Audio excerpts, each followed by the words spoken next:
일어나세요. 비 맞으면 감기 걸립니다. 차갑게 내리는 빗속 명품 코트를 입은 젊은 여자가 아파트 정문 바닥에 주저앉아 울고 있었습니다. 초라한 경비복을 입은 노인이 우산을 씌워주었죠. 여자가 천천히 고개를 들었습니다. 그 순간 온몸이 얼어붙었습니다.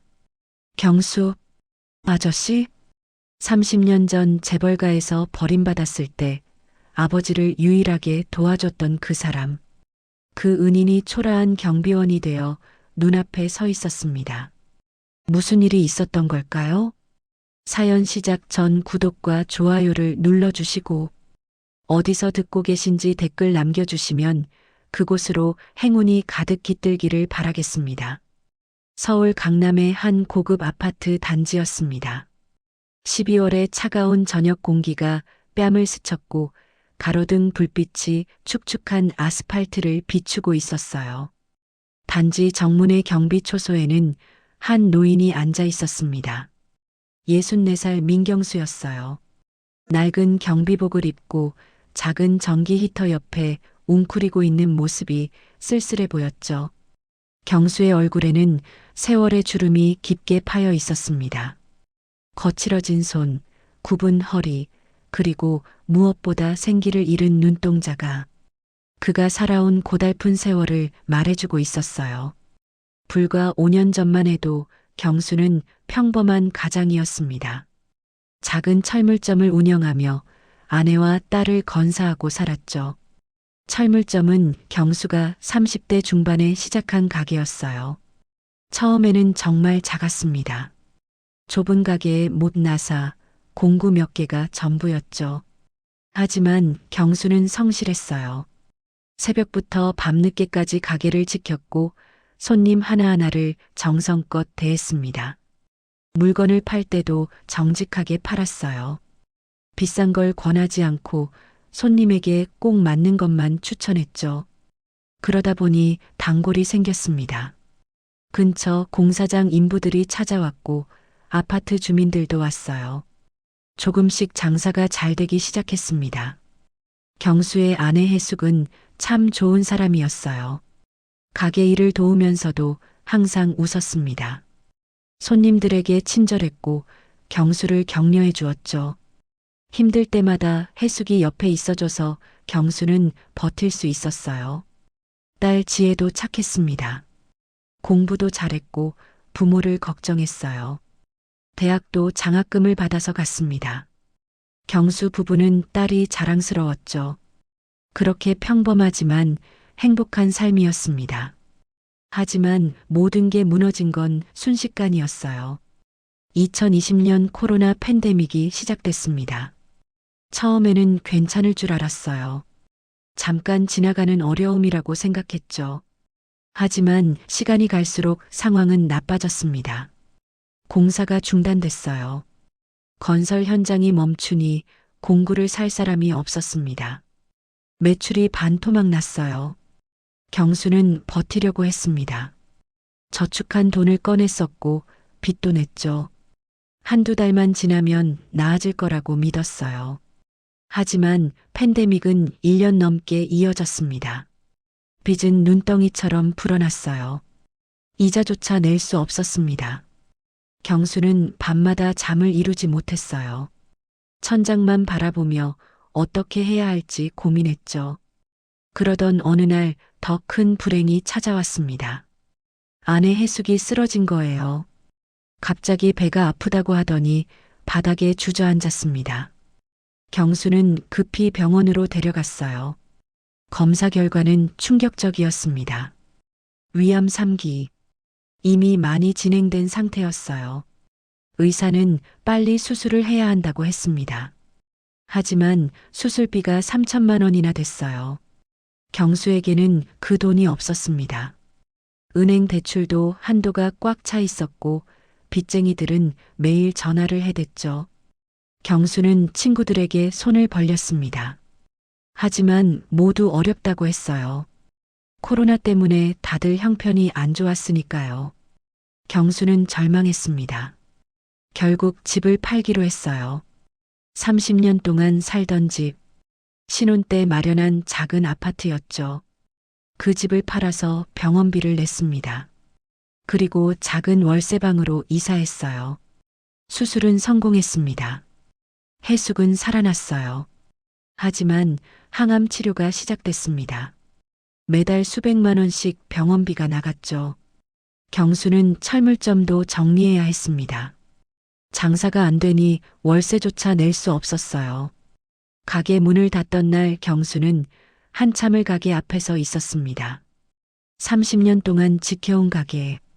그곳에서 웃고 울고 살았는데 이제 떠나야 했어요. 경수는 눈물을 흘렸습니다. 그렇게 모든 걸 잃었습니다. 집도 가게도 저축도 다 날아갔어요. 남은 건 빚뿐이었습니다. 경수는 일자리를 찾아 헤맸어요. 하지만 60이 넘은 나이에 할 수 있는 일이 많지 않았습니다. 편의점, 주유소, 경비일. 경수는 닥치는 대로 지원했어요. 그리고 간신히 한 아파트 단지의 경비 일자리를 얻었습니다. 월급은 180만 원. 많지 않았지만 생계를 유지할 수는 있었어요. 하지만 해숙의 상태는 점점 나빠졌습니다. 항암 치료를 받으면서도 암은 전이됐어요. 폐로, 간으로 퍼져나갔습니다. 의사는 더 이상 치료가 어렵다고 했죠. 해숙은 경수의 품에서 마지막을 맞이했습니다. 당신 고생 많았어요. 미안해요. 해숙의 마지막 말이었어요. 경수는 아내의 손을 꼭 잡고 울었습니다. 아니야. 나야말로 미안해. 제대로 못 지켜줘서. 장례를 치르고 나니 빚이 더 늘었습니다. 장례 비용까지 빌려야 했으니까요. 딸 지혜는 결혼해서 시댁으로 갔어요. 아이도 둘이나 낳았죠. 경수는 딸에게 짐이 되고 싶지 않았습니다. 괜찮다고 말했어요. 아빠 혼자 잘 살 수 있다고 했죠. 하지만 실제로는 외로웠습니다. 좁은 경비 초소에서 밤을 새우며 경수는 생각했어요. 인생이 왜 이렇게 됐을까? 성실하게 살았는데 왜 이런 벌을 받는 걸까? 그래도 경수는 포기하지 않았습니다. 매일 출근했고 최선을 다했어요. 입주민들에게 친절했고 규정을 잘 지켰죠. 저녁 8시쯤이었어요. 초소 밖으로 한 대의 벤츠가 천천히 다가왔습니다. 검은색 E클래스. 경수는 의자에서 일어나 차량 번호를 확인했어요. 등록되지 않은 차량이었습니다. 경수가 초소 밖으로 나가 손을 들어 차를 세웠어요. 차창이 내려갔습니다. 운전석에 앉은 여자가 보였어요. 30대 초반으로 보이는 여자였습니다. 단정하게 올린 머리, 깔끔한 메이크업, 고급스러운 코트. 한눈에 봐도 부유한 사람이라는 게 느껴졌죠. 어디 가시는 길입니까? 경수가 정중하게 물었습니다. 607호에 방문하려고요. 여자가 대답했어요. 목소리는 차분했지만 어딘가 피곤해 보였습니다. 방문 신고가 안 돼 있는데요. 경수가 태블릿을 확인하며 말했습니다. 607호에서 방문 승인을 해야 들어가실 수 있습니다. 지금 연락하면 안 될까요? 급한 일이라서요. 여자가 조금 초조한 표정으로 물었습니다. 규정상 안 됩니다. 먼저 전화로 연락을 취하시고 방문 신고를 받으셔야 합니다. 경수는 단호하게 말했어요. 이게 그의 일이었습니다. 아무리 급해 보여도 규정을 어길 수는 없었어요. 여자의 표정이 굳었습니다. 잠시 망설이더니 차에서 내렸어요. 그리고 경수 앞으로 다가왔습니다. 키는 165cm 정도. 날씬한 체구에 당당한 걸음걸이였죠. 아저씨, 제발 부탁드려요. 정말 급한 일이라서요. 5분만요. 여자가 간절한 눈빛으로 경수를 바라봤습니다.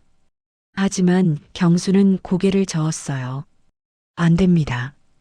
규정을 어기면 제가 해고당합니다. 죄송합니다. 경수의 목소리는 단호했습니다. 이 일자리라도 잃으면 그는 정말로 갈 곳이 없었어요. 여자는 입술을 꽉 깨물었습니다. 가방에서 명함을 꺼내 경수에게 내밀었어요. 강민아, MK 엔터테인먼트 대표이사. 경수는 명함을 받아들었습니다. 하지만 관심 없다는 표정이었어요. 아무리 대표이사라 해도 규정을 어길 수는 없었으니까요. 미나는 한참을 경수를 바라보다가 한숨을 내쉬었습니다. 알겠어요. 그럼 전화 한 통만 해도 될까요? 네. 그건 괜찮습니다. 미나는 휴대폰을 꺼내 번호를 눌렀어요. 한참을 기다렸지만 받는 사람이 없었습니다. 다시 전화를 걸었어요. 여전히 받지 않았습니다. 미나의 얼굴이 점점 창백해졌죠. 세 번째 전화. 그제야 상대방이 받았습니다. 누구세요? 남자의 목소리였어요. 차갑고 무뚝뚝한 목소리였죠. 저 강민아인데요. 607호 방문 신고 좀 해주실 수 있을까요? 미나의 목소리가 떨렸습니다. 전화 너머로 남자의 비웃음이 들려왔어요. 강민아, 지금 무슨 낯짝으로 여기 오려고 하는 거야? 미나의 얼굴이 하얗게 질렸습니다. 오빠, 제발 한 번만. 아빠 병원비 문제 때문에 얘기 좀 하려고 그래. 병원비? 그거 내 알 바 아니야. 남자의 목소리가 더 차갑게 식었어요. 내가 우리 집안을 배신하고 나갔잖아. 이제 와서 돈 달라고? 꼴 좋다. 오빠, 그게 아니라 나는 바쁘니까 다시는 전화하지 마. 통화가 끊겼습니다. 미나는 휴대폰을 준 채 그 자리에 얼어붙었어요. 경수는 그 광경을 지켜보고 있었습니다. 여자의 떨리는 어깨, 창백한 얼굴, 주먹을 꽉 쥔 손. 뭔가 사연이 있는 것 같았어요. 하지만 경수는 애써 모른 척했습니다. 남의 일에 끼어들고 싶지 않았어요. 자기 인생 하나 건사하기도 벅찼으니까요. 방문 신고가 안 되신 것 같은데요. 경수가 조심스럽게 말했습니다. 돌아가셔야겠습니다. 미나는 대답하지 않았어요. 그저 멍하니 서 있을 뿐이었습니다. 그러다가 갑자기 무릎이 꺾이며 주저앉았어요. 손으로 얼굴을 가리고 울기 시작했습니다. 소리 없이, 하지만 어깨가 심하게 떨리며 울고 있었죠. 경수는 당황했습니다. 어떻게 해야 할지 몰랐어요. 그냥 돌아서서 초소로 들어갈까 싶었습니다. 하지만 발이 움직이지 않았어요. 괜찮으세요? 경수가 조심스럽게 물었습니다. 미나는 고개를 저었어요. 얼굴을 가린 손 사이로 눈물이 흘러내리고 있었습니다.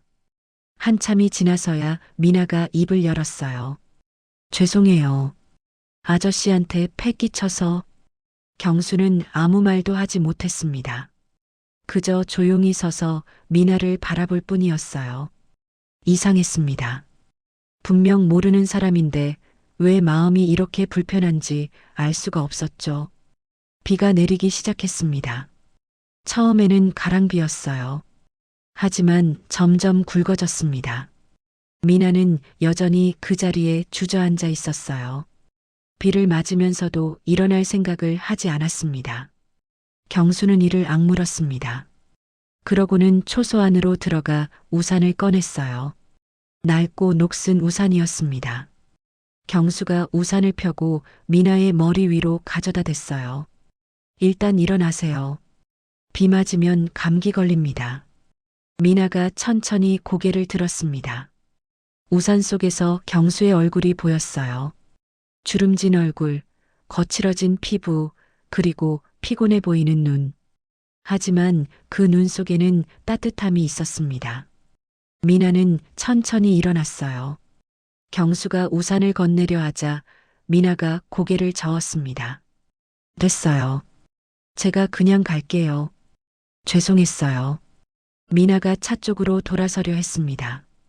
그때 경수가 말했어요. 저기. 미나가 멈춰섰습니다. 급한 일이시라고 했잖아요. 경수가 조심스럽게 말을 이었습니다. 혹시 편지나 물건 전달하는 거면 제가 대신 전해드릴 수 있는데요. 미나의 눈이 커졌습니다. 정말요? 네. 그 정도는 할 수 있습니다. 미나는 잠시 망설이다가 가방에서 봉투 하나를 꺼냈어요. 두툼한 봉투였습니다. 안에는 현금이 들어있는 것 같았죠.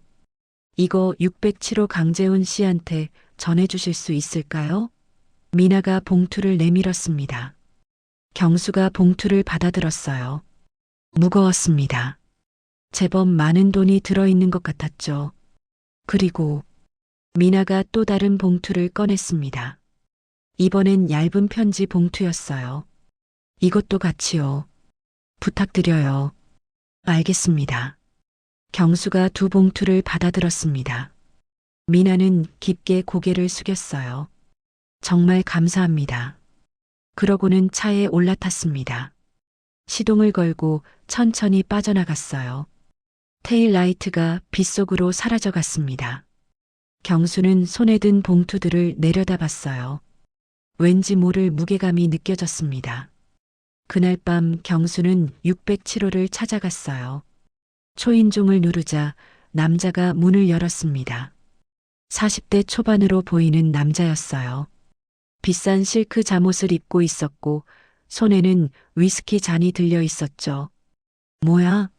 남자가 귀찮다는 표정으로 물었습니다. 누가 전해달라고 부탁했습니다. 경수가 봉투들을 내밀었어요. 남자는 편지 봉투는 거들떠도 안 보고 두툼한 현금 봉투만 낚아챘습니다. 그리고는 문을 닫으려 했어요. 편지도 있는데요. 경수가 말했습니다.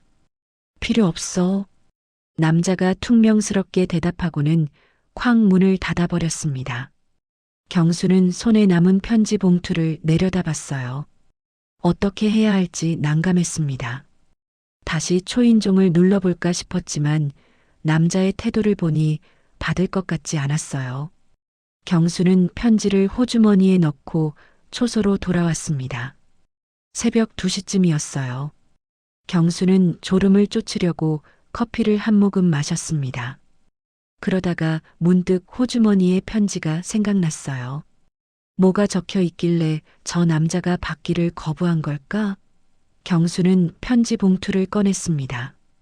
봉투 앞면에는 오빠에게라고 적혀 있었어요. 경수는 잠시 망설였습니다. 남의 편지를 열어보는 건 좋지 않았어요. 하지만 호기심이 발동했습니다. 받는 사람도 거부한 편지잖아. 뜯어봐도 되지 않을까? 경수는 조심스럽게 봉투를 열었어요. 안에서 편지지가 나왔습니다. 손으로 정성껏 쓴 글씨가 빼곡히 적혀 있었어요. 경수는 편지를 읽기 시작했습니다. 오빠에게 이렇게 편지를 쓰는 게 얼마만인지 모르겠어요. 전화로는 말할 수 없어서 이렇게 씁니다. 오빠 아빠가 많이 안 좋으세요. 의사 선생님 말로는 이번이 마지막 일지도 모른다고 하셨어요. 간암 말기. 수술도 할 수 없대요. 병원비가 2천만 원 정도 더 필요한데 저는 지금 회사 자금 때문에 여유가 없어요. 은행 대출도 한도가 꽉 찼고요. 오빠한테 이렇게 손 벌리는 거 정말 싫지만 다른 방법이 없어요. 봉투 안에 있는 500만 원은 제가 지금 겨우 마련한 돈이에요. 나머지 1,500만 원만 빌려줄 수 없을까요? 꼭 갚을게요. 이자도 드릴게요. 제발 부탁이에요. 아빠가 돌아가시기 전에 한 번만 만나러 와주세요. 오빠를 보고 싶어 하세요. 30년 전 일은 아빠도 후회하고 계세요. 제발 오빠. 미나가. 경수는 편지를 다 읽고 나서 한참을 멍하니 앉아 있었습니다.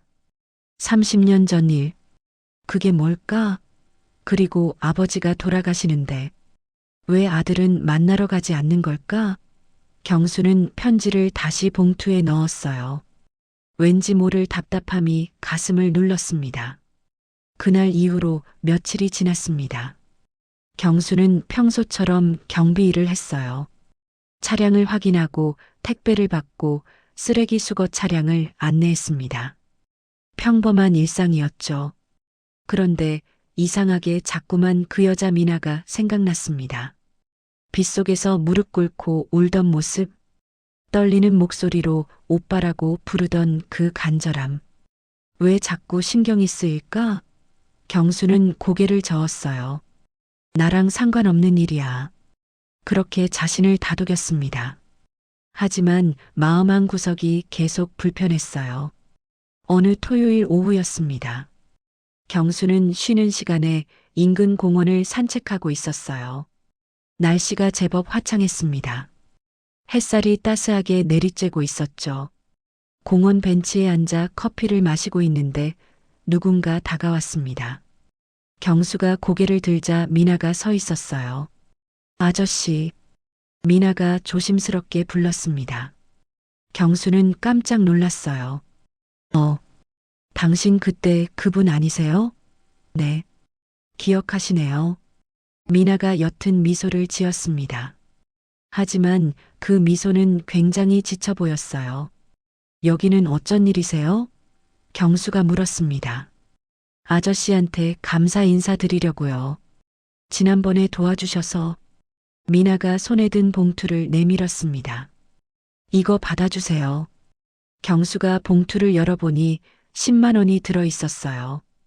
경수는 황급히 봉투를 도로 내밀었습니다. 이건 안 돼요. 저는 당연한 일을 했을 뿐이에요. 아니에요. 제 부탁을 들어주셨잖아요. 받아주세요. 미나가 고집했습니다.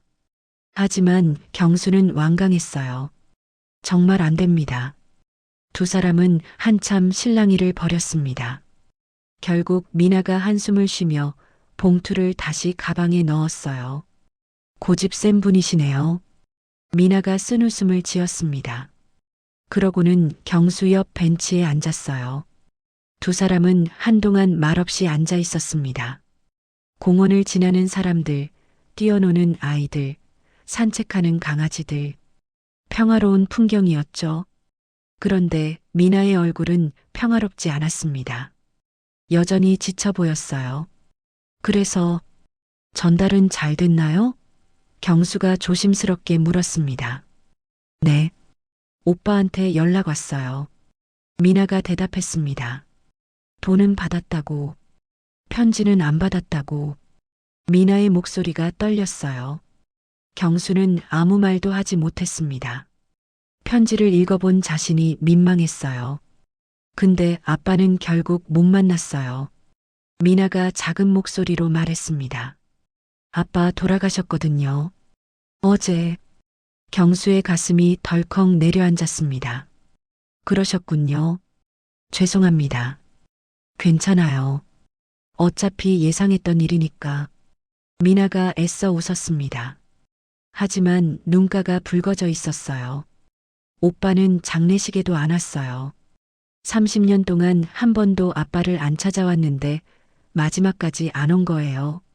미나의 목소리가 점점 떨리기 시작했습니다. 경수는 가만히 미나를 바라봤어요. 30년. 왜 그렇게 오랫동안 만나지 않은 걸까? 도대체 무슨 일이 있었던 걸까? 실례지만 경수가 조심스럽게 입을 열었습니다. 왜 그렇게 오래 만나지 않으신 겁니까? 형제 사이인데. 미나가 고개를 돌렸어요. 경수를 똑바로 바라보았습니다. 혹시 강산그룹 아세요? 아, 그 유명한 재벌 회사요? 경수가 눈을 휘둥그레 떴습니다. 제 친할아버지가 강산그룹 설립자였어요. 미나가 담담하게 말했습니다. 경수는 입이 떡 벌어졌어요. 그럼 당신이 그 강산그룹 손녀? 아니요. 이미 아니에요. 미나가 쓴웃음을 지었습니다. 30년 전에 잘렸거든요. 가문에서. 경수는 아무 말도 못했습니다. 대체 무슨 일이 있었던 걸까? 이야기 좀 들어도 될까요? 경수가 조심스럽게 물었습니다. 미나는 잠시 망설이다가 고개를 끄덕였어요. 그리고 30년 전 이야기를 시작했습니다. 1994년이었어요. 그의 여름은 유난히 더웠습니다. 서울의 아스팔트는 햇볕에 녹아내릴 것만 같았죠. 그의 미나는 겨우 3살배기였습니다. 강산 그룹 회장의 막내 손녀로 태어나 부족한 것 없이 자랐어요. 강남의 거대한 저택, 정원에는 분수가 있었고 수영장도 있었습니다. 미나는 그곳에서 유모들의 보살핌을 받으며 자랐어요. 아침이면 유모가 깨워주고 세수를 시켜줬습니다. 옷도 입혀주고 밥도 먹여줬어요. 미나는 어린 나이에도 자신이 특별하다는 걸 알고 있었습니다. 다른 아이들과는 달랐어요. 밖에 나가면 사람들이 고개를 숙였습니다. 미나의 할아버지가 그만큼 대단한 사람이었으니까요. 강산그룹은 1960년대부터 시작된 회사였습니다. 섬유 사업으로 시작해서 건설, 유통, 금융까지 뻗어나갔어요. 대한민국 경제 발전의 중심에 있었죠. 회장인 미나의 할아버지는 무서운 사람이었습니다. 직원들 앞에서는 엄격했고 냉정했어요. 하지만 손녀들에게는 다정했습니다. 특히 막내 손녀인 미나를 아꼈어요. 미나야, 우리 공주님. 할아버지가 미나를 무릎에 앉히고는 웃었습니다. 많이 컸구나. 이제 글자도 읽을 수 있어? 응. 가나다라 읽을 수 있어. 미나가 자랑스럽게 대답했어요. 할아버지는 호탕하게 웃으며 미나의 머리를 쓰다듬었습니다. 우리 미나가 똑똑하네. 나중에 크면 회사 물려받을 거야? 미나는 회사가 뭔지도 모르면서 고개를 끄덕였어요. 응. 할아버지는 흐뭇하게 웃었습니다. 미나의 아버지 강민수는 회장의 둘째 아들이었습니다. 명문대를 나와 그룹의 경영에 참여하고 있었죠. 하지만 민수는 회장 자리를 탐내지 않는 온화한 사람이었어요. 오히려 예술을 사랑했습니다. 주말이면 미술관에 가서 그림을 받고 클래식 음악을 들었어요. 가족과 함께하는 시간도 소중히 여겼습니다. 미나야, 오늘은 뭐하고 놀았어? 민수가 퇴근 후 딸을 안아들며 물었어요. 인형 놀이했어. 유모 아줌마랑. 그래, 재밌었어? 응. 미나가 환하게 웃었습니다. 민수는 딸의 웃음이 세상에서 가장 아름다웠어요. 이 아이를 위해서라면 뭐든지 할 수 있었습니다.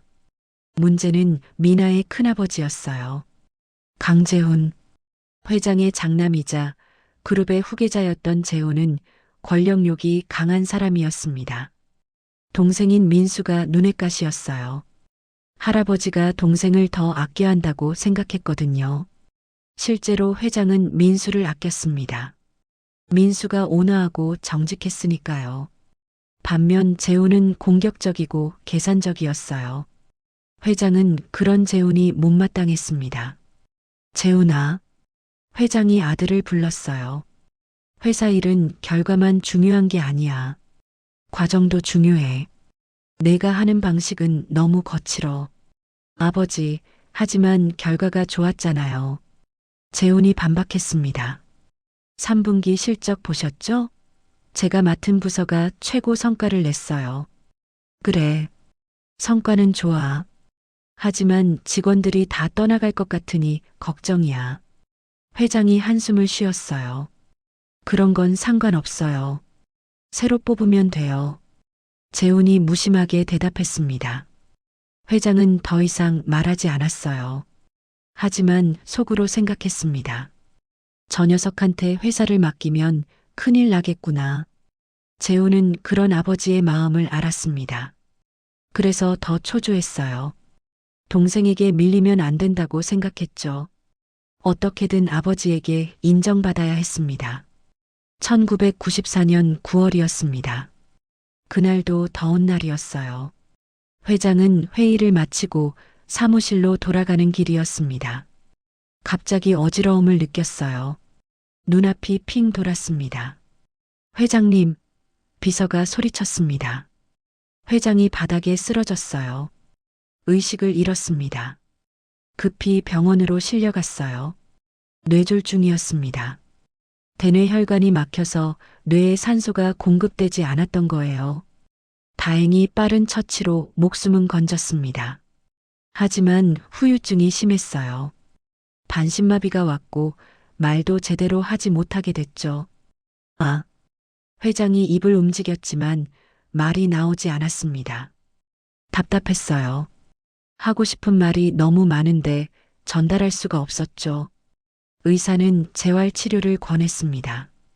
몇 달에서 몇 년이 걸릴 수 있지만 꾸준히 치료하면 나아질 거라고 했어요. 하지만 그동안 회사는 누가 운영할까요? 이사회가 긴급 회의를 열었습니다. 회장 대행을 정해야 했어요. 당연히 후보는 2명이었습니다. 장남 재훈과 차남 민수. 민수는 사양했습니다. 형님이 하시는 게 맞습니다. 민수가 말했어요. 아버지께서 쾌유하실 때까지 형님께서 회사를 이끌어 주세요. 재훈은 속으로 기뻤습니다. 동생이 물러서 줘서 다행이었어요. 그렇게 재훈이 회장 대행이 됐습니다. 처음 몇 달은 괜찮았어요. 재훈은 성실하게 일했습니다. 회사를 잘 운영했죠. 하지만 시간이 지나면서 재훈은 변했습니다. 대행이 아니라 진짜 회장이 되고 싶었어요. 아버지는 이미 재활이 어려운 상태였습니다. 말도 못하고 거동도 불편했어요. 회복될 가능성이 거의 없었죠. 그럼 내가 영원히 회장이 될 수 있어. 재훈이 생각했습니다. 하지만 문제가 하나 있었어요. 동생 민수였습니다. 민수는 여전히 회사에서 중요한 역할을 하고 있었어요. 임직원들의 신망도 두터웠죠. 게다가 아버지가 남긴 유언장이 있었습니다. 재훈이 몰래 변호사를 통해 확인해 보니 회장은 회사를 두 아들에게 반반씩 나눠주려고 했어요. 재훈에게 경영권을, 민수에게 지분을. 재훈은 화가 났습니다. 왜 민수한테까지 줘야 해? 회사는 내가 키웠는데. 재훈은 결심했어요. 민수를 몰아내기로. 하지만 정당한 방법으로는 어려웠습니다. 민수는 잘못한 게 없었으니까요. 그래서 재훈은 비열한 방법을 택했어요. 함정을 만든 겁니다. 1995년 초였습니다. 재훈은 회사 자금 일부를 빼돌렸어요. 그리고 그 흔적을 민수명의 계좌로 위장했습니다. 전문 회계사를 고용해서 장부를 조작했어요. 완벽했습니다. 누가 봐도 민수가 회사 돈을 횡령한 것처럼 보였죠. 재훈은 이사회를 소집했습니다. 그리고 폭탄 발표를 했어요. 이사님들, 충격적인 사실을 발견했습니다. 재훈이 서류를 펼쳐 보였어요. 민수 부회장이 회사 자금 50억 원을 빼돌렸습니다. 이사들이 웅성거렸어요. 뭐라고요? 민수 부회장이? 네. 증거가 여기 있습니다. 재훈이 서류를 돌렸습니다. 장부, 계좌 이체 내역, 모든 게 민수를 가리키고 있었어요. 이사들은 놀랐습니다. 그렇게 정직해 보이던 민수가 횡령을 하다니. 민수는 억울했습니다. 저는 한 적 없습니다. 누군가 저를 모함하는 겁니다. 민수가 소리쳤어요. 하지만 증거가 너무 확실했습니다. 민수의 계좌로 돈이 들어왔고 그 돈으로 부동산을 샀다는 기록까지 있었어요. 물론 전부 조작이었습니다. 재훈이 치밀하게 준비한 거짓말이었죠. 이사회는 결정했습니다. 민수를 해임하기로, 그리고 검찰에 고발하기로 했어요. 민수는 절망했습니다. 형님, 제발. 민수가 재훈의 사무실을 찾아갔어요. 저 정말 안 했습니다. 형님도 아시잖아요. 재훈은 차가운 눈으로 동생을 바라봤습니다. 증거가 있는데 뭘 어떻게 해? 그건 누군가 조작한 겁니다. 조작? 누가? 재훈이 비웃었어요. 민수는 대답하지 못했습니다. 설마 형이? 그런 생각은 하지 못했어요. 아무리 그래도 형제인데. 미안하지만 나도 어쩔 수 없어. 회사를 위해서야. 재훈이 등을 돌렸습니다. 민수는 무너져 내렸어요. 그렇게 민수는 강산그룹에서 쫓겨났습니다. 재산도 거의 빼앗겼어요. 횡령 혐의로 기소됐지만 증거 불충분으로 무혐의 처분을 받았습니다. 하지만 세상은 그를 용서하지 않았어요. 횡령범이라는 낙인이 찍혔으니까요. 민수의 가족은 저택에서 쫓겨났습니다. 셋째 미나 그리고 민수의 아내와 함께 작은 전세집으로 이사를 갔어요. 화려했던 삶은 하루아침에 무너졌습니다. 미나는 너무 어려서 상황을 이해하지 못했어요. 아빠, 우리 언제 큰 집으로 돌아가? 미나가 물었습니다. 민수는 대답하지 못했어요. 그저 딸을 꼭 껴안았습니다. 미안해, 미나야. 아빠가 무능해서. 민수의 눈에서 눈물이 흘러내렸습니다. 민수의 아내는 충격을 받았어요. 화려한 재벌가 생활에 익숙했던 그녀였습니다. 갑자기 가난해지니 견딜 수가 없었어요. 우울증에 걸렸습니다. 밥도 안 먹고 방에만 틀어박혀 있었죠. 민수는 아내를 돌보며 일자리를 찾아다녔습니다. 하지만 어디를 가도 거절당했어요. 강산그룹에서 쫓겨난 횡령범. 그런 사람을 고용할 회사는 없었습니다. 재훈이 뒤에서 손을 썼던 거예요. 아는 회사들에 연락해서 민수를 절대 채용하지 말라고 했습니다. 민수는 막막했어요. 돈은 점점 떨어지고 있었고 아내는 점점 더 병들어 갔습니다. 그러던 어느 날이었습니다. 민수의 아내가 세상을 떠났어요. 우울증 약을 과다 복용한 거였습니다. 자살이었죠. 민수는 아내의 시신 앞에서 무너졌어요. 미안해. 내가 잘못했어. 내가 무능해서. 민수는 하염없이 울었습니다. 5살 미나는 엄마가 왜 안 깨어나는지 몰랐어요. 엄마, 엄마 일어나. 미나가 엄마를 흔들었습니다. 하지만 엄마는 차갑게 식어가고 있었어요. 장례를 치르고 나니 남은 건 민수와 미나뿐이었습니다. 아버지와 딸, 둘이서 살아가야 했어요. 민수는 악착같이 버텼습니다. 딸을 위해서라도 포기할 수 없었어요. 하지만 세상은 냉정했습니다. 일자리를 구할 수 없었고 돈은 바닥났어요. 전세 보증금도 다 써버렸습니다. 결국 쫓겨났어요. 민수와 미나는 짐을 싸서 더 싼 곳을 찾아 떠났습니다. 그렇게 몇 번을 이사를 다녔어요. 점점 더 낙후된 동네로, 점점 더 좁은 집으로. 미나가 8살이 되던 해였습니다. 겨울이었어요. 몹시 추운 겨울. 민수는 일거리를 찾아 헤맸지만 번번이 거절당했습니다. 집에는 쌀 한 톨 없었고 보일러도 꺼져 있었어요. 미나는 추위에 떨며 아빠가 돌아오기를 기다렸죠. 밤 11시쯤이었어요. 현관문이 열렸습니다. 민수가 비틀거리며 들어왔어요. 술에 취해 있었습니다. 아빠, 미나가 달려갔습니다. 민수는 딸을 보자마자 무너져 내렸어요. 미나를 꼭 껴안고 울기 시작했습니다. 미안하다, 미나야. 아빠가 무능해서. 아빠가 너한테 밥도 못 해주고. 미안해. 민수의 울음소리가 좁은 방 안을 가득 채웠습니다. 미나는 아빠의 등을 토닥이며 울었어요. 괜찮아, 아빠. 나 안 배고파. 그런데 이 겨울을 어떻게 넘길 것인가?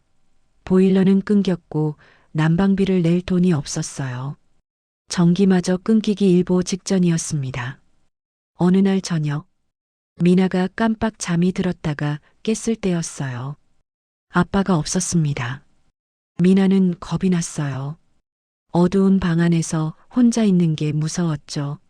아빠, 미나가 집안을 돌아다녔습니다. 부엌도 화장실도 아빠가 없었어요. 미나는 현관문을 열고 밖으로 나갔습니다. 새벽 3시, 골목은 칠흑같이 어두웠어요. 한겨울의 칼바람이 뺨을 후려쳤습니다. 미나는 떨리는 몸을 움츠리며 골목을 걸어 내려갔어요. 아빠를 찾아야 했습니다.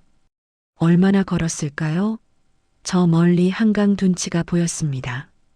그리고 그곳에 민수가 서 있었어요. 난간에 몸을 기댄 채 아래를 내려다보고 있었습니다. 아빠, 미나가 소리쳤습니다. 달려갔어요. 민수가 고개를 돌렸습니다. 미나를 보고 깜짝 놀란 표정이었어요. 미나야? 왜 여기까지 온 거야? 추운데. 민수가 황급히 미나에게 다가갔습니다. 외투를 벗어 미나에게 입혀주었어요. 아빠 뭐 하는 거야? 미나가 떨리는 목소리로 물었습니다. 민수는 대답하지 못했어요. 그저 미나를 꼭 껴안았습니다. 미안해, 미나야. 아빠가 정말 미안해. 민수의 눈에서 눈물이 흘러내렸습니다. 나 때문에 내가 고생하잖아. 따뜻한 방에서 자지도 못하고 밥도 제대로 못 먹고.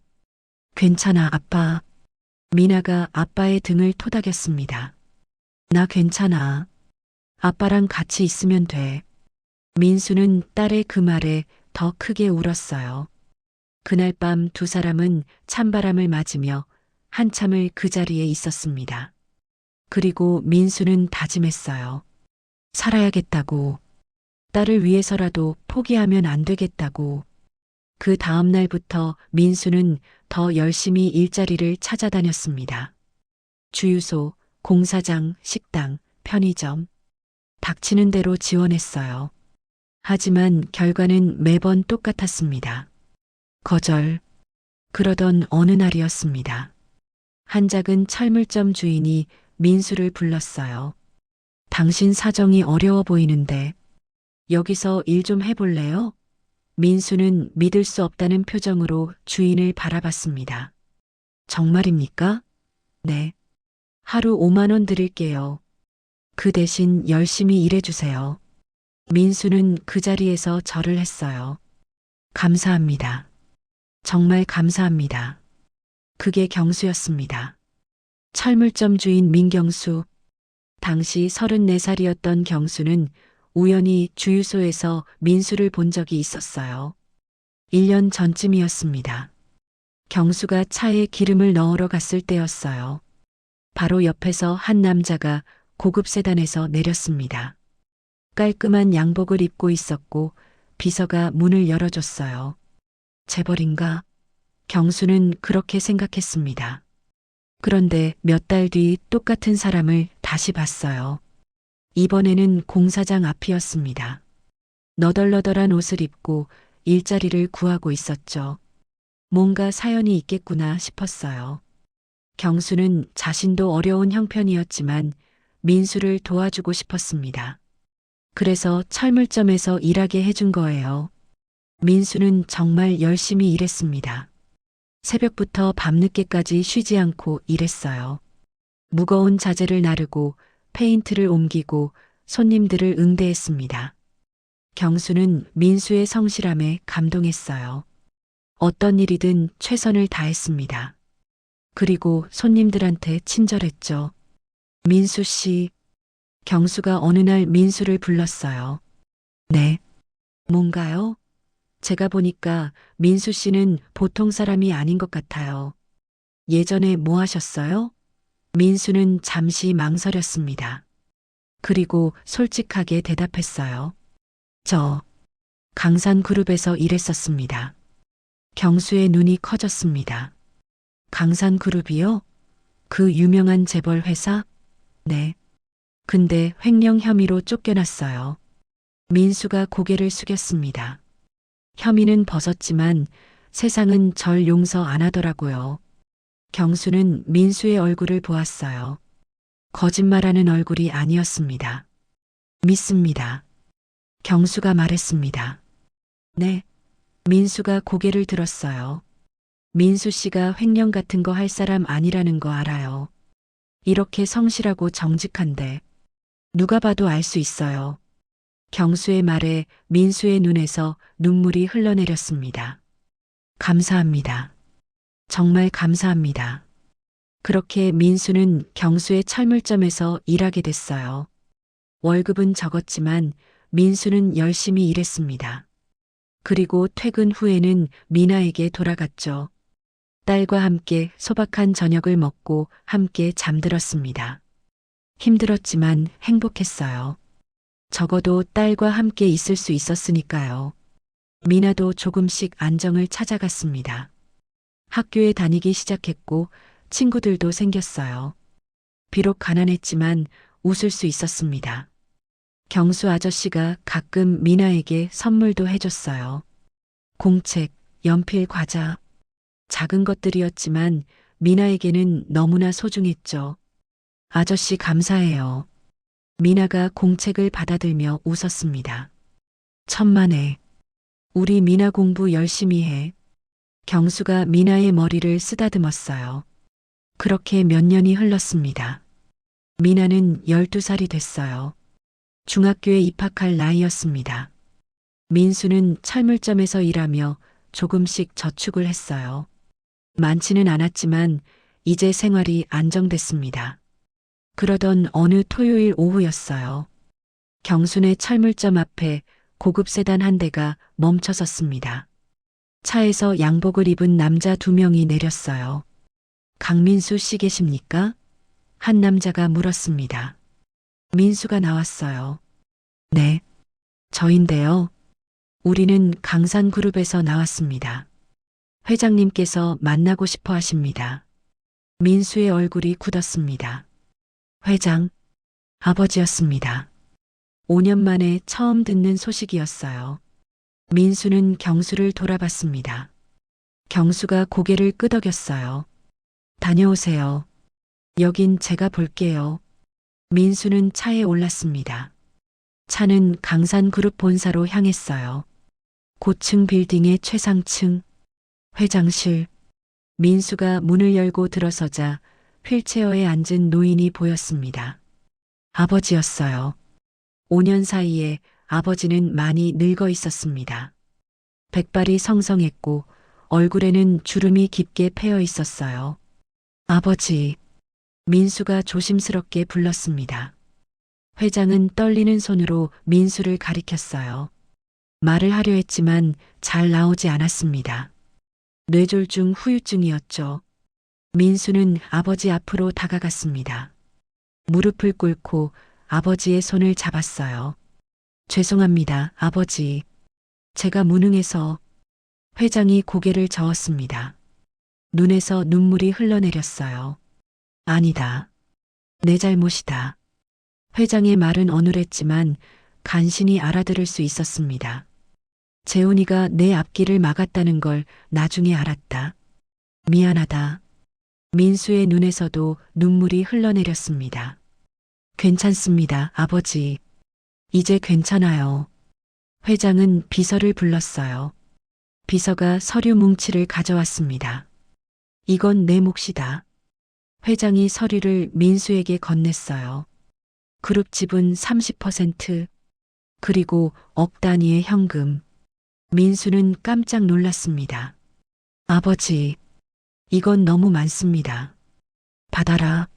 내가 받아야 할 것이다. 회장이 단호하게 말했습니다. 그리고 하나 더. 회장이 민수를 똑바로 바라봤습니다. 재훈이를 용서해라. 그래도 내 형이다. 민수는 아무 말도 하지 못했습니다. 용서? 자신의 인생을 망친 형을 용서하라고? 하지만 아버지의 눈을 보니 거절할 수 없었어요. 알겠습니다, 아버지. 민수가 고개를 숙였습니다. 하지만 마음속으로는 결심했어요. 절대 용서할 수 없다고. 그날 이후 민수의 삶은 완전히 바뀌었습니다. 다시 재산을 되찾았고 딸과 함께 좋은 집으로 이사했어요. 미나는 좋은 학교에 들어갔고 부족한 것 없이 잘할 수 있었습니다. 하지만 민수는 형 재훈과는 철저히 인연을 끊었어요. 회장이 돌아가신 후에도 장례식에서 재훈과 한마디도 나누지 않았습니다. 재훈이 다가와 말을 걸어도 무시했어요. 민수야. 재훈이 동생을 불렀습니다. 하지만 민수는 고개도 돌리지 않았어요. 그저 지나쳐 가버렸습니다. 재훈은 서러웠습니다. 하지만 어쩔 수 없었어요. 자신이 저지른 일이니까요. 민수는 아버지로부터 받은 재산으로 작은 사업을 시작했습니다. 부동산 임대업이었어요. 건물을 사서 임대를 주는 사업이었죠. 크게 욕심내지 않고 안정적으로 수익을 냈습니다. 그리고 미나를 최선을 다해 키웠어요. 좋은 학교에 보내고 좋은 환경을 만들어줬습니다. 미나는 똑똑하게 자랐어요. 공부도 잘했고 예의도 바랐습니다. 그리고 무엇보다 아버지를 사랑했죠. 아빠 힘내. 미나가 민수를 격려했습니다. 고등학교에 들어가면서 미나는 연예기획 쪽에 관심을 가졌어요. 대학도 그쪽으로 진학했습니다. 그리고 졸업 후 작은 연예기획사에 취직했어요. 민수는 딸을 응원했습니다. 내가 좋아하는 일을 해. 아빠가 뒷바라지 할게. 미나는 열심히 일했어요. 몇 년 후에는 독립해서 자신의 회사를 만들었습니다. MK 엔터테인먼트. 작은 회사였지만 미나의 열정으로 점점 성장했어요. 민수는 딸이 자랑스러웠습니다. 그렇게 평화로운 날들이 이어졌어요. 하지만 행복은 오래가지 않았습니다. 미나가 20살이 되던 해, 민수는 건강검진을 받았어요. 결과는 충격적이었습니다. 간암 2기. 의사는 빨리 치료를 시작해야 한다고 했죠.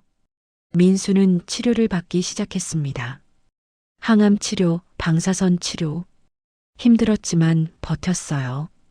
미나를 위해서라도. 하지만 암은 계속 진행됐습니다. 3기로 악화됐고 다시 말기로 진행됐어요. 의사는 시간이 얼마 남지 않았다고 했습니다. 민수는 미나에게 말하지 않으려 했어요. 하지만 숨길 수 없었습니다. 미나가 병원에 함께 갔을 때 의사의 말을 들었으니까요. 아빠, 미나가 울었습니다. 괜찮아. 민수가 딸의 손을 잡았어요. 아빠 괜찮아. 미나는 필사적으로 치료비를 마련했습니다. 하지만 부족했어요. 민수가 남긴 재산은 있었지만 대부분 부동산이었습니다. 급하게 팔 수 없었어요. 미나의 회사도 자금 사정이 넉넉지 않았습니다. 투자를 받아야 하는 상황이었죠. 미나는 은행에서 대출을 받으려 했습니다. 하지만 한도가 부족했어요. 결국 미나는 결심했습니다.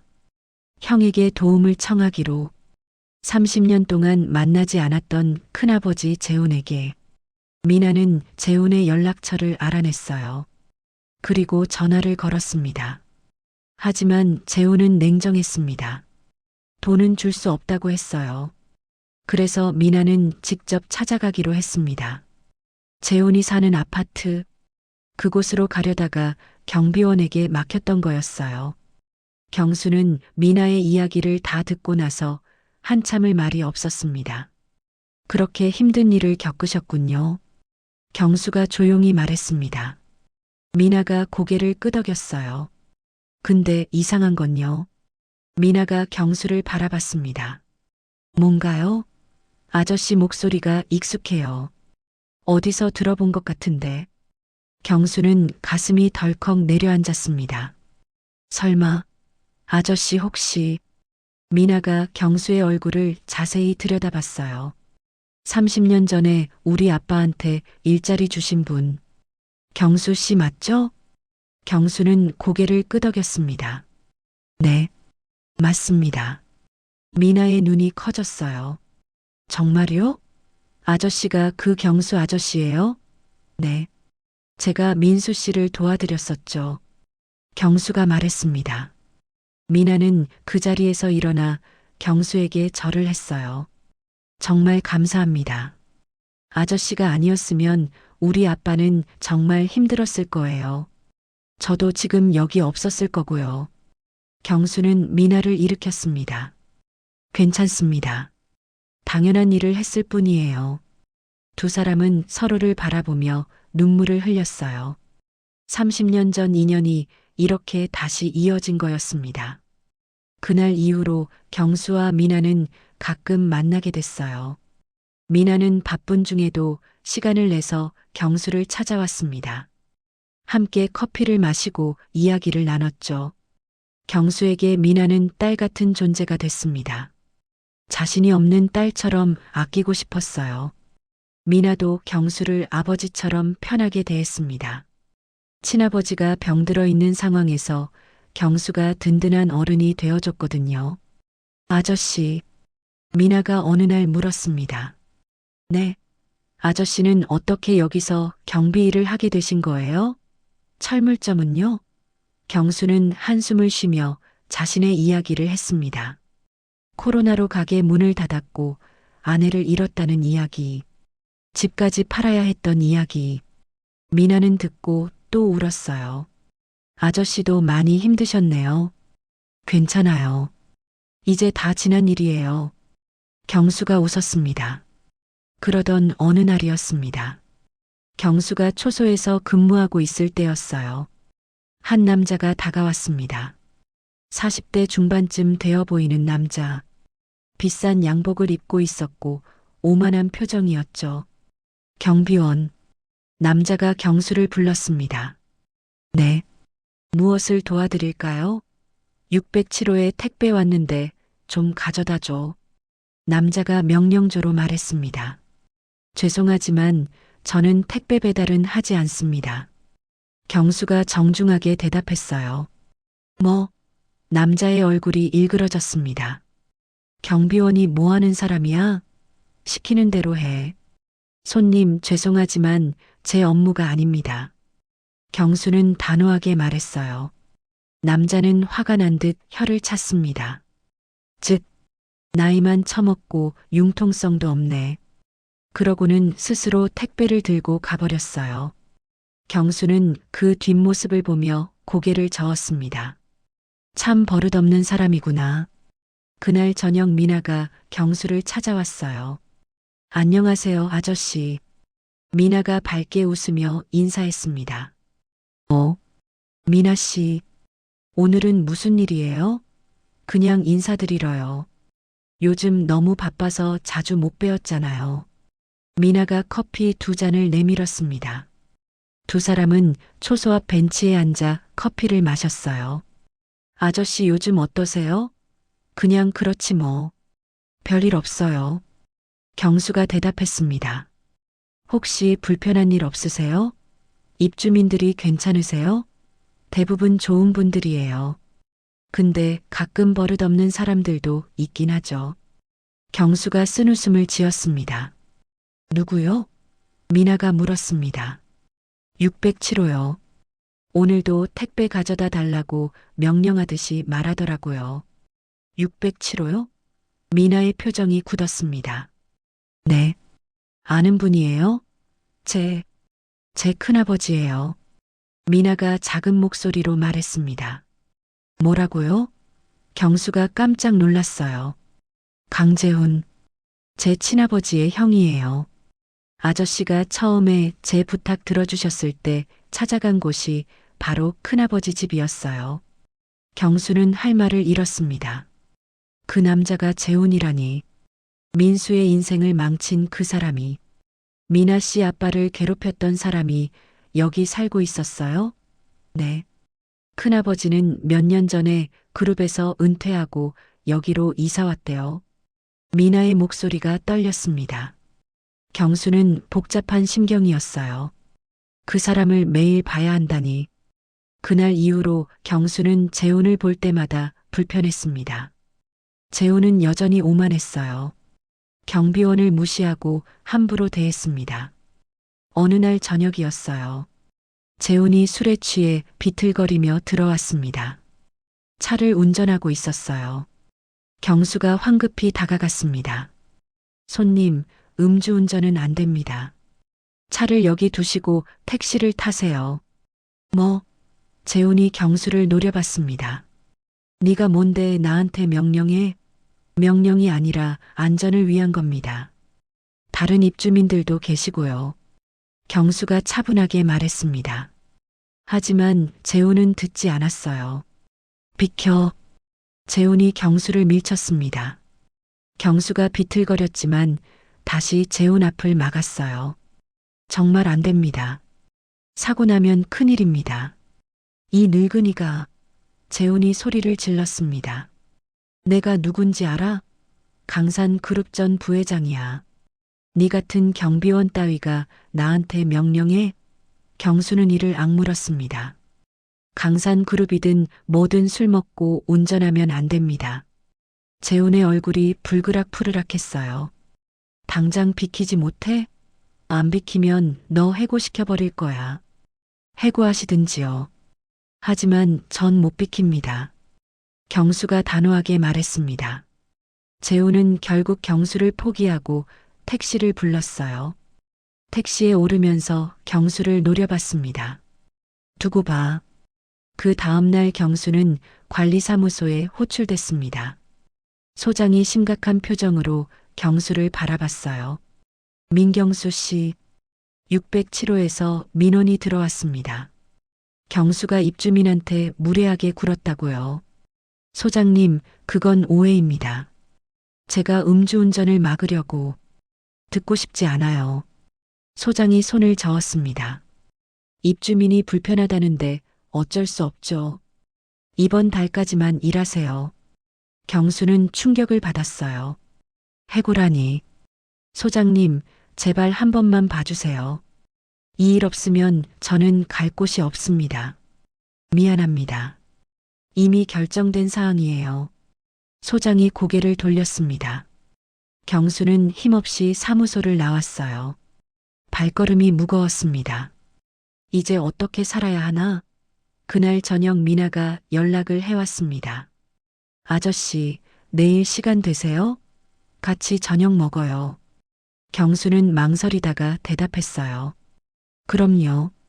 다음날 저녁 경수와 미나는 조용한 한식당에서 만났습니다. 미나가 경수의 얼굴을 보더니 깜짝 놀랐어요. 아저씨, 안색이 왜 그래요? 무슨 일 있으세요? 경수는 한숨을 쉬며 해고 소식을 털어놓았습니다. 미나의 얼굴이 굳었어요. 큰아버지 때문이에요? 네. 그분이 민원을 넣었대요. 미나는 주먹을 꽉 쥐었습니다. 제가 가서 얘기할게요. 아니에요. 괜찮아요. 경수가 손을 저었습니다. 이미 결정된 일이니까요. 하지만 아저씨, 정말 괜찮아요. 어차피 나이도 많은데 쉬는 것도 나쁘지 않죠. 경수가 억지로 웃었습니다. 하지만 그 웃음이 얼마나 쓴지 미나는 알 수 있었어요. 미나는 그날 밤 잠을 이루지 못했습니다. 경수 아저씨가 자꾸 생각났어요. 친아버지를 도와준 은인. 그런 분이 자신의 큰아버지 때문에 일자리를 잃다니 참을 수 없었습니다. 다음 날 미나는 재훈의 집을 찾아갔어요. 초인종을 눌렀습니다. 누구세요? 재훈의 목소리가 들려왔습니다. 저 미나예요. 큰아버지. 문이 열렸어요. 재훈이 불쾌한 표정으로 써 있었습니다. 너 여기 왜 왔어? 할 말이 있어서요. 미나가 단호하게 말했습니다. 재훈은 한숨을 쉬며 미나를 들여보냈어요. 거실에는 고급 가구들이 놓여 있었고 벽에는 비싼 그림들이 걸려 있었습니다. 재훈이 소파에 앉으며 물었어요. 그래, 무슨 일이야? 미나는 재훈 앞에서 있었습니다. 경비원 아저씨 해고하지 마세요. 재훈의 눈이 가늘어졌어요. 그게 너랑 무슨 상관이야? 그분은 제 은인이에요. 우리 아빠를 도와주신 분이에요. 그래서 재훈이 비웃었습니다. 그래서 그 사람 편을 들려고 여기까지 왔어? 제발 부탁드려요. 민원 취소해 주세요. 미나가 고개를 숙였습니다. 재훈은 팔짱을 끼고 미나를 내려다봤어요. 왜 내가 그래야 하지? 그 늙은이가 나한테 버릇없이 굴었는데 버릇없는 건 큰아버지였어요. 음주 운전하려던 거 막은 건 당연한 일이잖아요. 미나의 목소리가 떨렸습니다. 재훈의 얼굴이 일그러졌어요. 뭐라고? 네가 지금 나한테 뭐라는 거야? 사실을 말하는 거예요. 큰아버지가 잘못하셨어요. 그런데 왜 그분이 일자리를 잃어야 해요? 미나가 재훈을 똑바로 바라봤습니다. 재훈은 벌떡 일어났어요. 나가. 당장 나가. 큰아버지, 저 제발. 민원 취소해 주세요. 미나가 간절하게 말했습니다. 아니야. 나가지 않으면 내가 경찰 부를 거야. 재훈이 휴대폰을 꺼냈습니다. 미나는 더 이상 할 말이 없었어요. 고개를 숙이고 재훈의 집을 나왔습니다. 밖으로 나오자 눈물이 쏟아졌어요. 분했습니다. 무력했습니다. 미나는 차에 올라 한참을 울었어요. 그리고 결심했습니다. 다른 방법을 찾아야겠다고. 며칠 후 경수는 마지막 날 근무를 하고 있었습니다. 오늘이 지나면 더 이상 이곳에 오지 않아도 됐어요. 경수는 초소를 정리하며 한숨을 쉬었습니다. 이제 뭘 하며 살아야 하나? 나이도 많은데 다른 일자리를 구할 수 있을까? 저녁 6시쯤이었어요. 미나가 찾아왔습니다. 손에는 작은 상자를 들고 있었어요. 아저씨, 이거. 미나가 상자를 내밀었습니다. 뭔가요? 경수가 상자를 받아들었어요. 열어보니 케이크가 들어 있었습니다. 그동안 고생하셨다는 뜻이에요. 미나가 웃었습니다. 하지만 그 웃음이 쓸쓸해 보였어요. 고마워요, 미나 씨. 경수도 억지로 웃었습니다. 두 사람은 초소 앞 벤치에 앉았어요. 케이크를 나눠 먹으며 이야기를 나눴습니다. 아저씨, 앞으로 뭐 하실 거예요? 모르겠어요. 일단 쉬면서 생각해 봐야죠. 경수가 대답했습니다. 미나는 잠시 망설이다가 입을 열었어요. 아저씨, 혹시 제 회사에서 일하실 생각 없으세요? 경수가 놀라 미나를 바라봤습니다. 뭐라고요? 저희 회사에 관리 부서가 있어요. 거기서 총괄 관리를 맡아주시면 어떨까요? 미나가 진지하게 말했습니다. 아니에요. 저는 그런 큰일 못해요. 경수가 손을 저었습니다. 큰일 아니에요. 아저씨 같은 분이 필요해요. 정직하고 책임감 있는 분이요. 경수는 머뭇거렸어요. 하지만 미나의 눈빛이 진심이었습니다. 그래도 제가 나이도 많고 능력도 없는데요. 나이는 상관없어요. 그리고 아저씨는 충분히 능력 있으세요. 미나가 경수의 손을 꼭 잡았습니다. 제발 제 부탁 하나만 들어주세요. 경수는 한참을 고민했어요. 그리고 천천히 고개를 끄덕였습니다. 알겠습니다. 한번 해보죠. 미나의 얼굴에 환한 미소가 번졌어요.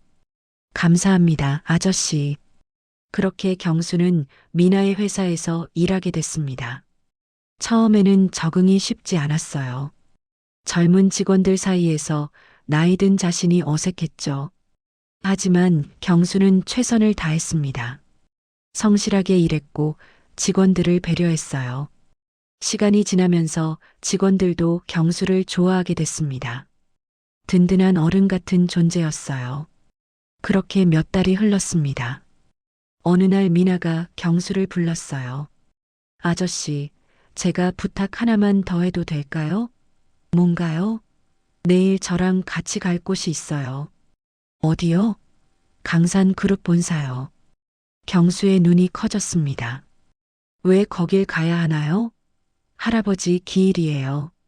제사 지내러 가야 해요. 미나가 조용히 말했습니다. 경수는 난감했어요. 하지만 미나의 얼굴을 보니 거절할 수 없었습니다. 알겠습니다. 같이 가죠. 다음 날 두 사람은 강산그룹 본사로 향했어요. 고층 빌딩이 하늘을 찌를 듯 솟아 있었습니다. 최상층에 있는 회장실. 미나와 경수가 문을 열고 들어가자 이미 몇 사람이 모여 있었어요. 재훈도 있었습니다. 재훈은 미나를 보더니 눈살을 찌푸렸어요. 너 여긴 왜 왔어? 할아버지 제사인데 당연히 와야죠. 미나가 담담하게 대답했습니다. 그리고 재우는 경수를 봤습니다. 눈이 휘둥그레졌어요. 너 그 경비원 아니야? 왜 여기 있어? 제가 모셨어요. 미나가 경수 앞으로 한 발짝 나섰습니다. 재훈의 얼굴이 붉어졌어요. 대체 무슨 생각으로 경비원을 여기까지 데려왔어? 이 자리가 어디라고? 경수 아저씨는 우리 집안의 은인이에요. 할아버지 제사에 참석할 자격이 충분해요. 미나의 목소리가 떨렸습니다. 은인? 무슨 소리야? 재훈이 비웃었습니다. 아저씨가 30년 전에 우리 아빠를 도와주셨어요. 큰아버지가 아빠를 버렸을 때요. 재훈의 얼굴이 굳었어요. 뭐라고? 미나는 재훈을 똑바로 바라봤습니다. 그리고 30년 전 이야기를 꺼냈어요. 아빠가 그룹에서 쫓겨났을 때 아무도 도와주지 않았어요. 큰아버지는 아빠를 횡령범으로 몰아서 사회적으로 매장했죠. 그때 유일하게 아빠에게 손을 내민 분이 바로 경수 아저씨예요. 미나의 목소리에 힘이 실렸습니다. 방 안이 조용해졌어요. 다른 친척들도 그 이야기를 듣고 있었습니다. 재훈은 입술을 꽉 깨물었어요. 할 말이 없었습니다. 그리고 할아버지는 돌아가시기 전에 말씀하셨어요. 미나가 계속 말을 이었습니다. 재훈이를 용서하라고. 하지만 아빠는 끝까지 용서하지 않으셨어요. 큰아버지가 한 일이 너무 잔인했으니까요. 재훈의 눈이 붉어졌어요. 그건 나도 어쩔 수 없었어. 회사를 지켜야 했으니까. 회사를 지킨다는 명목으로 동생을 버렸어요? 미나의 목소리가 떨렸습니다. 아빠는 큰아버지를 믿었어요. 형제니까 설마 배신하지 않을 거라고 믿었어요. 근데 큰아버지는 뭘 했어요? 아빠 인생을 망쳐놨잖아요. 미나의 목소리가 커졌습니다. 눈에서 눈물이 쏟아졌어요. 재훈은 고개를 돌렸습니다. 미나의 눈을 마주칠 수 없었어요. 그리고 큰아버지는 지금도 반성하지 않고 계시죠. 미나가 재훈을 똑바로 바라봤습니다. 경수 아저씨를 해고시킨 것처럼요. 재훈의 어깨가 움찔했어요. 그건 그 사람이 나한테 버릇없이 굴어서 버릇없게 군 건 큰아버지예요. 미나가 소리쳤습니다. 음주 운전하려는 걸 막은 게 뭐가 잘못이에요? 아저씨는 당연한 일을 하신 거예요. 그런데 왜 일자리를 빼앗아야 했어요? 재훈은 대답하지 못했습니다. 그저 고개를 숙이고 있을 뿐이었어요. 미나는 눈물을 닦았습니다. 그리고 재훈 앞으로 다가갔어요. 큰아버지. 미나가 낮은 목소리로 말했습니다. 전 큰아버지를 용서할 수 없어요. 아빠를 괴롭힌 것도 경수 아저씨를 해고시킨 것도. 재훈이 고개를 들었습니다. 미나의 눈을 보았어요. 하지만 할아버지 제사니까 오늘만은 조용히 지내죠. 미나가 재훈을 지나쳐 제상 앞으로 갔습니다. 경수도 따라갔어요. 제사가 시작됐습니다. 미나가 절을 했고 경수도 함께 절을 했어요. 재훈은 멀찍이 서서 그 모습을 바라보고 있었습니다. 가슴이 답답했어요. 제사가 끝나고 사람들이 하나둘 떠났습니다. 미나와 경수도 나가려 할 때였어요. 미나야. 재훈이 미나를 불렀습니다. 미나가 멈춰섰어요. 재훈이 천천히 다가왔습니다. 그리고 경수 앞에 섰어요. 재훈이 입을 열었습니다. 목소리가 떨리고 있었어요. 죄송합니다. 재훈이 고개를 숙였습니다. 제가 잘못했습니다. 경수는 놀랐어요. 강산그룹의 전 부회장이 자신에게 사과를 하다니. 괜찮습니다. 경수가 대답했습니다. 아니에요. 괜찮지 않아요. 재훈이 고개를 저었습니다. 저는 평생 잘못된 삶을 살았어요. 동생을 배신했고 조카를 외면했어요. 그리고 당신 같은 선한 사람을 괴롭혔죠. 재훈의 목소리가 갈라졌습니다. 정말 죄송합니다. 경수는 재훈의 얼굴을 보았어요. 진심이었습니다. 재훈의 눈에서 눈물이 흘러내리고 있었죠. 알겠습니다. 경수가 조용히 말했습니다. 사과받겠습니다. 재훈이 고개를 들었어요. 경수를 바라봤습니다. 감사합니다. 그리고 재훈은 미나를 향해 돌아섰습니다. 미나야, 제발 용서해줘. 큰아버지가 잘못했어. 미나는 대답하지 않았어요. 그저 재훈을 바라보고 있을 뿐이었습니다. 재훈이 무릎을 꿇었습니다. 제발 용서해줘. 내 아빠한테도 이렇게 빌고 싶었어. 하지만 그럴 기회가 없었어. 적어도 너한테라도 용서를 빌고 싶어. 재훈이 바닥에 이마를 대며 절을 했습니다. 미나의 눈에서 눈물이 흘러내렸어요. 마음이 복잡했습니다. 미워해야 할 사람인데 저렇게 무릎 꿇고 우는 모습을 보니 마음이 흔들렸어요. 미나는 한참을 서 있다가 재훈에게 다가갔습니다. 그리고 재훈의 팔을 잡아 일으켰어요. 일어나세요, 큰아버지. 미나가 작은 목소리로 말했습니다. 재훈이 고개를 들었어요. 미나의 얼굴을 봤습니다. 저도 아직은 큰아버지를 완전히 용서할 수 없어요. 미나가 말했습니다. 하지만 시간이 지나면 조금씩 나아질 거예요. 그러니까 기다려주세요. 재훈의 눈에서 눈물이 쏟아졌습니다. 고맙다, 미나야. 정말 고맙다. 그날 이후로 재훈은 달라지기 시작했습니다. 오만했던 태도가 사라졌어요. 사람들에게 더 친절해졌고 겸손해졌습니다. 미나를 자주 찾아와 안부를 물었고 경수에게도 연락을 했어요. 처음에는 어색했지만 시간이 지나면서 관계가 조금씩 나아졌습니다. 몇 달 후 재훈이 미나에게 제안을 했어요. 미나야, 내가 가진 그룹 지분 일부를 너한테 넘기고 싶어. 미나는 깜짝 놀랐습니다. 왜요? 그게 원래 내 아빠 몫이었어. 내가 빼앗은 거지. 이제라도 돌려주고 싶어. 재훈이 진지하게 말했습니다. 미나는 잠시 고민했어요. 그리고 고개를 저었습니다. 아니에요, 큰아버지. 저는 제 힘으로 살고 싶어요. 재훈이 미나를 바라봤습니다. 내 아빠처럼 정직하게 살고 싶어요. 미나가 미소 지었습니다.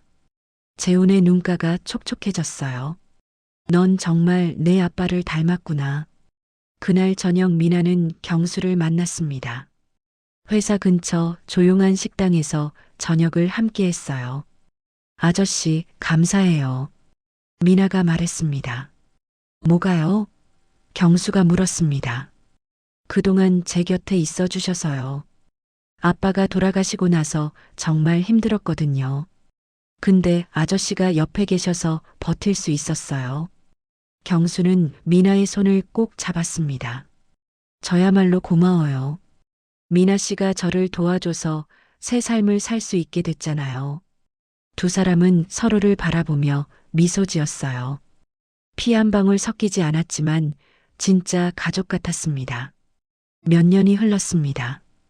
미나의 회사는 크게 성장했어요. 경수도 여전히 회사에서 일하며 미나를 도왔습니다. 재훈은 건강이 나빠져 요양원에 들어갔어요. 미나는 매주 재훈을 찾아가 함께 시간을 보냈습니다. 처음에는 어색했지만 점점 편해졌죠. 어느 봄날 오후였습니다. 미나가 경수를 데리고 어딘가로 향했어요.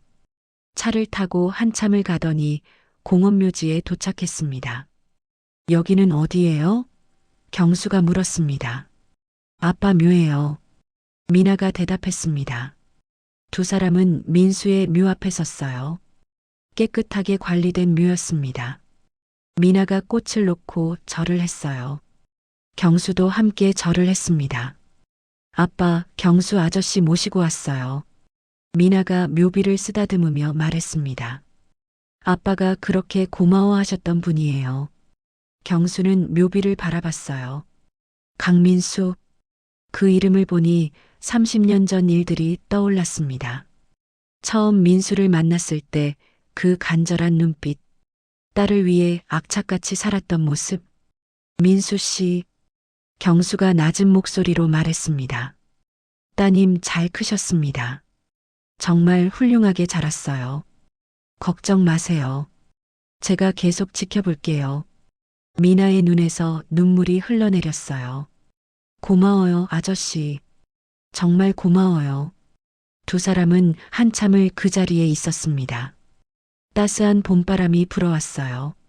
나무들의 잎이 살랑거렸습니다. 평화로웠습니다. 집으로 돌아가는 길, 미나가 경수에게 물었어요. 아저씨, 혹시 후회한 적 없으세요? 뭐요? 경수가 되물었습니다. 우리 아빠 도와주신 거요. 그때 그냥 모른 척 하셨으면 아저씨도 힘들지 않았잖아요. 경수는 고개를 저었어요. 아니에요. 한 번도 후회한 적 없어요. 정말요? 네. 오히려 그 선택이 제 인생에서 가장 잘한 일이에요. 경수가 미나를 바라보며 말했습니다. 민수 씨를 도와주면서 깨달았어요. 사람은 혼자 살 수 없다는 걸요. 서로 도우면서 살아야 한다는 걸요. 경수의 목소리가 따뜻했습니다. 그리고 덕분에 미나 씨 같은 좋은 딸을 얻었잖아요. 미나의 눈에서 눈물이 또 흘러내렸어요. 아저씨, 응? 저한테 아빠처럼 대해주셔도 돼요? 경수의 눈이 커졌습니다. 정말요? 네. 아저씨는 제게 아빠 같은 분이에요. 경수의 눈에도 눈물이 맺혔어요. 고맙습니다, 미나 씨. 이제부터 그럴게요. 두 사람은 서로를 꼭 껴안았습니다. 차 안은 따뜻한 온기로 가득 찼어요. 그날 이후로 경수는 미나의 집에 자주 놀러 갔습니다. 함께 저녁을 먹고 이야기를 나눴어요. 명절에는 함께 차례를 지냈습니다. 진짜 아버지와 딸처럼 지냈죠. 몇 년이 더 흘렀습니다. 미나는 36이 됐어요. 경수는 70을 넘겼습니다. 건강이 예전 같지 않았지만 여전히 정정했어요. 어느 가을날이었습니다. 미나가 경수를 급히 찾아왔어요. 손에는 청첩장을 들고 있었습니다. 아저씨, 저 결혼해요. 경수는 깜짝 놀랐습니다.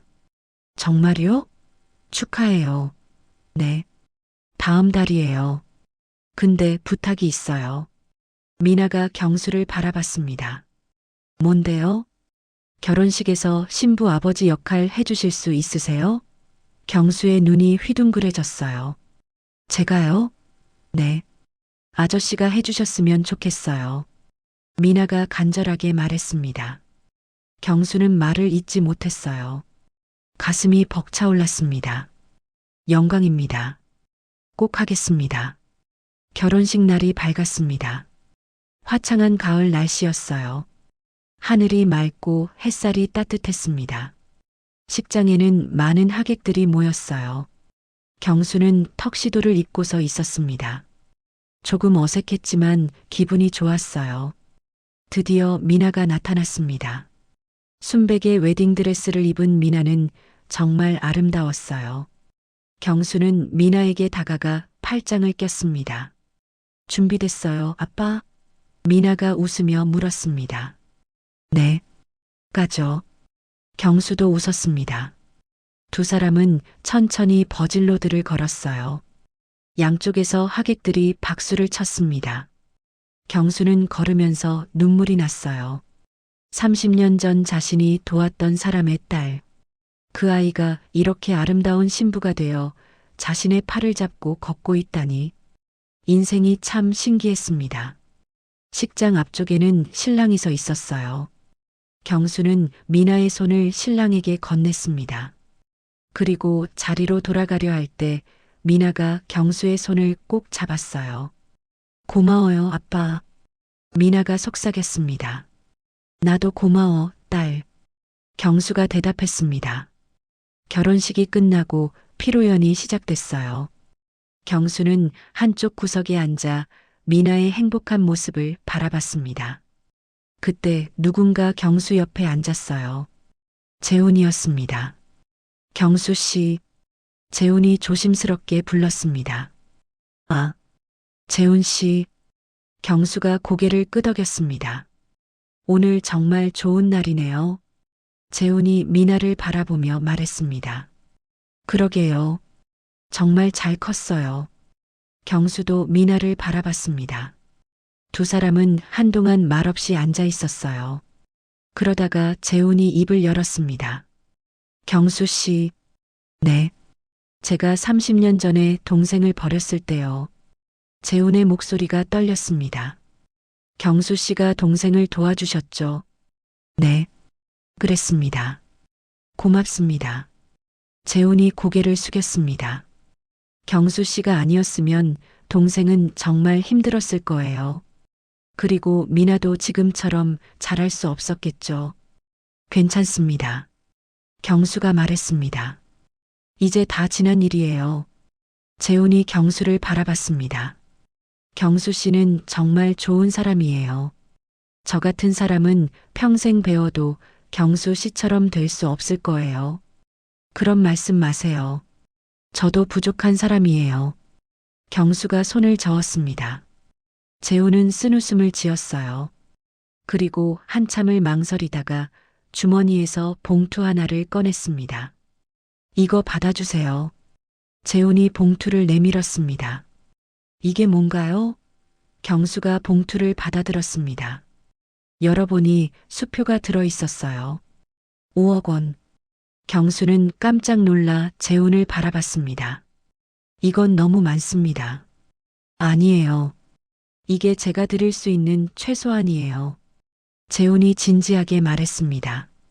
30년 전 경수 씨가 제 동생을 도와주지 않았다면 미나는 지금 여기 없었을 거예요. 이건 그 대가예요. 경수는 봉투를 다시 재훈에게 돌려주려 했습니다. 하지만 재훈이 손을 저었어요. 제발 받아주세요. 제가 마음의 빚을 조금이나마 갚을 수 있게요. 경수는 한참을 망설이다가 봉투를 받았습니다. 고맙습니다. 잘 쓰겠습니다. 그 돈으로 경수는 작은 집을 샀어요. 서울 외곽의 조용한 동네, 마당이 있는 작은 단층 집이었습니다. 경수는 그곳에서 평화롭게 살았어요. 미나는 자주 찾아와 함께 시간을 보냈습니다. 명절마다 미나의 가족이 모여 식사를 했어요. 경수는 미나의 남편과도 친해졌고 미나가 낳은 아이들의 할아버지가 됐습니다. 시간이 흘러 경수는 75이 됐어요. 건강이 많이 안 좋아졌습니다. 병원에 입원하게 됐죠. 미나는 매일 병원을 찾아왔습니다. 경수의 손을 잡고 이야기를 나눴어요. 아빠 괜찮아요? 미나가 물었습니다. 응, 괜찮아. 경수가 힘없이 웃었습니다. 조금만 더 버텨요. 제가 맛있는 거 해드릴게요. 미나의 눈에 눈물이 고였습니다. 고마워, 딸. 경수가 미나의 손을 꼭 잡았습니다. 내가 있어서 아빠는 정말 행복했어. 미나는 더 이상 참지 못하고 울음을 터뜨렸어요. 경수는 미나의 머리를 쓰다듬었습니다. 울지 마. 아빠는 행복하게 살았어. 며칠 후 경수는 조용히 눈을 감았습니다. 평화로운 얼굴이었어요. 미나는 경수의 장례를 정성껏 치렀습니다. 많은 사람들이 조문을 왔어요. 경수가 도왔던 사람들, 함께 일했던 동료들, 재훈도 왔습니다. 경수 씨, 정말 고마웠습니다. 재훈이 영정 앞에서 절을 했어요. 경수 씨 덕분에 저도 변할 수 있었습니다. 장례가 끝나고 경수는 민수 옆에 묻혔습니다. 미나의 요청이었어요. 두 분이 함께 계셨으면 좋겠어요. 미나가 말했습니다. 묘지에는 두 개의 비석이 나란히 서 있었습니다. 강민수, 민경수, 30년 전 인연을 맺은 두 사람이 이제 영원히 함께하게 됐습니다. 미나는 매년 두 분의 기일에 찾아와 절을 했어요. 꽃을 놓고 이야기를 나눴습니다. 아빠, 경수 아빠, 저 잘 살고 있어요. 미나가 비석을 쓰다듬으며 말했습니다. 두 분 덕분에 지금의 제가 있어요. 정말 감사해요. 미나의 눈에서 눈물이 흘러내렸지만 얼굴에는 미소가 있었어요.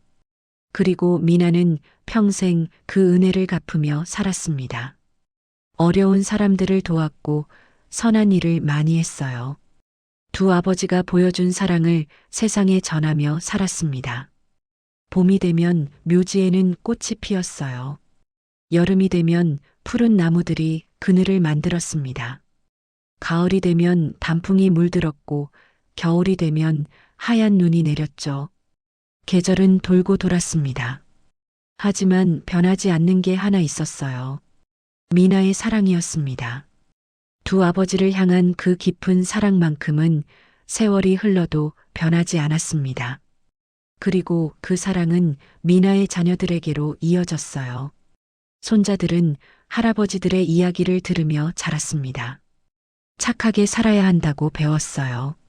남을 도와야 한다고 배웠습니다. 그렇게 선한 영향력은 대대로 이어졌습니다.